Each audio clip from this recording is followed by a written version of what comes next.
আসসালামু আলাইকুম viewers, welcome back to my channel Samira Sanjana. আবারও নতুন একটা রেসিপি নিয়ে আপনাদের মাঝে চলে আসলাম। আজ আমি আপনাদেরকে ভীষণ মজাদার এবং কি খুবই সহজভাবে একটা চিজ পরোটা তৈরি করে দেখাবো এবং কি আপনারা এই রেসিপিটা সকালে কিংবা বিকেলের নাস্তায় রাখতে পারেন। তো চলুন এই সহজভাবে ভীষণ মজাদার চিজ পরোটা রেসিপিটা কিভাবে তৈরি করতে হয় দেখে নেওয়া যাক।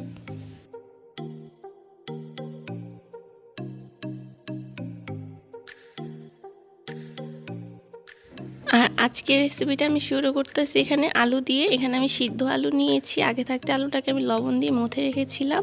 আর এখানে নিয়েছি পেঁয়াজ বেরেস্তা, আর সাথে আমি কাঁচামরিচও ভেজে নিয়েছি। তবে আপনারা চাইলে শুকনা মরিচও নিতে পারেন। আর যাদের গ্যাস্ট্রিকের সমস্যা আছে তাদের জন্য আমি বলবো এই কাঁচামরিচটাই বেস্ট।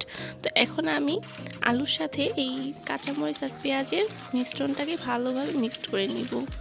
এটা হচ্ছে সম্পূর্ণ আমরা যেভাবে আলুর ভর্তা তৈরি করি সেম ওরকমই। আপনারা চাইলে ঘরে যদি আলুর ভর্তাও অনেক সময় বেঁচে যায় তো আপনারা ওই আলুর ভর্তা দিয়েও এই রেসিপিটা করতে পারেন। তো এখন আমার আলুটা মিক্সড করা হয়ে গেছে পেঁয়াজ বেরেস্তার সাথে। এখন এখানে আমি 4টা ডিম সিদ্ধ করে কেটে নিয়েছি, আর নিয়েছি মোজারেলা চিজ, আর এখানে আমি নিয়েছি টর্টিলা। আপনারা হাতের কাছে যদি টর্টিলা না থাকে আপনারা চাইলে ঘরে যে নর্মাল সাধারণ রুটি থাকে ওগুলো দিয়েও তৈরি করতে পারেন। তো আমি এখানে প্রথমে টর্টিলার উপরে যে আলুর ভর্তাটা তৈরি করেছিলাম পেঁয়াজ বেরেস্তা আর কাঁচামরিচ দিয়ে ওইটাকে এইভাবে দিয়ে দিব। তো এটাকে ভালোভাবে আমি সুন্দরভাবে এক সাইডে অর্ধেক এভাবে পুরো দিয়ে দিব ভালোভাবে। তার উপরে দিয়ে দিয়েছি আমি সিদ্ধ ডিম, আর এই সিদ্ধ ডিমের উপরে দিয়ে দিব এখন মোজারেলা চিজ।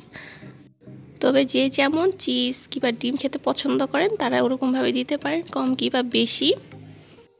আর দেখেন এখানে আমি 3টা উপকরণ দিয়েছি, আর 3টা উপকরণই কিন্তু আমাদের হাতের কাছেই থাকে, তাই আমরা খুব ইজিভাবেই এই নাস্তাটা ঘরে তৈরি করতে পারি এবং কি সকাল বিকেল সবসময় কোনো গেস্ট আসলেও আমরা এই ভীষণ মজাদার চিজ পরোটাটা সার্ভ করতে পারি। তো এখন আমার এটাকে পুরোপুরি তৈরি করা হয়ে গেছে। এখন এটাকে আমি মাঝখান দিয়ে একটু ভেঙে দিব, আর সেম একইভাবে আমি সবগুলো চিজ পরোটা তৈরি করে নিব। আর এখন আমার এখানে সবগুলো তৈরি করা হয়ে গেছে। এখন এগুলোকে আমি ফ্রাই করে নিব। তো ফ্রাই করার জন্য চুলাতে আগে থাকতে আমি একটা ফ্রাই প্যান বসিয়ে রেখেছিলাম। এখন এর মধ্যে আমি বেশ কিছুটা ভেজিটেবল অয়েল দিয়ে দিব। আর এই জিনিসটাকে এখন আমি তেলটা গরম হওয়ার পরে দিয়ে দিব চিজ পরোটাটা। আর অবশ্যই খেয়াল রাখতে হবে আপনি যেই সাইডে চিজটা দিবেন ওই সাইডটা নিচের দিকে দেওয়ার জন্য, তাহলে কি হবে চিজ পরোটাটা ভালোভাবে মুখটা আটকে যাবে। তো এটাকে এখন আমি একদম লো আঁচে 2 থেকে 3 মিনিটের মতো ভেজে নিব। আর 3 মিনিট পরে আমি এটাকে উল্টিয়ে দিব। আর দেখুন কালারটাও কিন্তু খুবই সুন্দর দেখা যাচ্ছে এবং খুবই ইজিভাবেই উল্টে যাইতেছে। তো আমি এই পিঠটাকেও সেম একইভাবেই ভেজে নিব 2-1 মিনিট সময় নিয়ে। আর দেখুন আমার এই মধ্যে চিজ পরোটা একদম রেডি, আর কালারটাও কিন্তু খুবই সুন্দর হয়েছে দেখতে। তো আমি সেম একইভাবেই বাকিগুলো এভাবে ভেজে নিব। তো ফিরে আসছি সবগুলো ভাজা হওয়ার পরে। তো দেখুন তৈরি হয়ে গেল আমার সকাল বিকেলের ভীষণ মজাদার মাত্র 5 মিনিটেই চিজ পরোটা রেসিপি।